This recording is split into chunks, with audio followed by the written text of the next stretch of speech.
Oggi è un'altra delle tante tappe importanti che abbiamo vissuto in questi anni.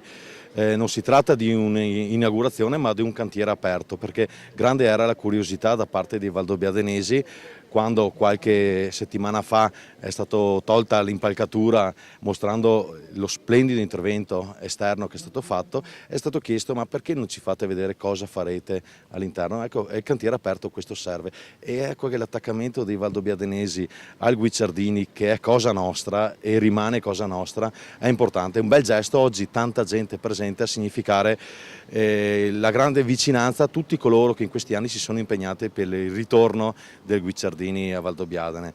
È una delle tappe, non sarà di certo l'ultima. Il Consiglio di amministrazione sta lavorando alacremente per portare a compimento quella che era ed è ancora una riconversione ospedaliera da completare, con la demolizione del padiglione Geronazzo per la realizzazione dei parcheggi molto importanti in questa zona, e il completamento della messa in sicurezza del padiglione Fabris.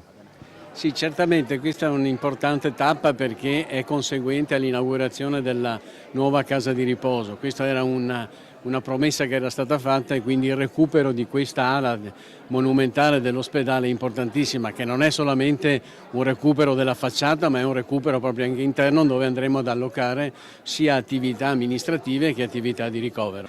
Adesso noi abbiamo un accordo che stiamo definendo con la Regione, che prevede il recupero di questa struttura anche degli interni per la fine di febbraio, quindi inaugureremo questo edificio completamente a fine di febbraio. Successivamente ci sono altri 2 padiglioni che sono stati dati in affido alla nostra IPAB, e che avremo un cronoprogramma che prevederà che entro 3 anni andremo a definire e a ristrutturare il padiglione Fabris e il padiglione Piva, altri 2 monumenti di questa cittadina ospedaliera.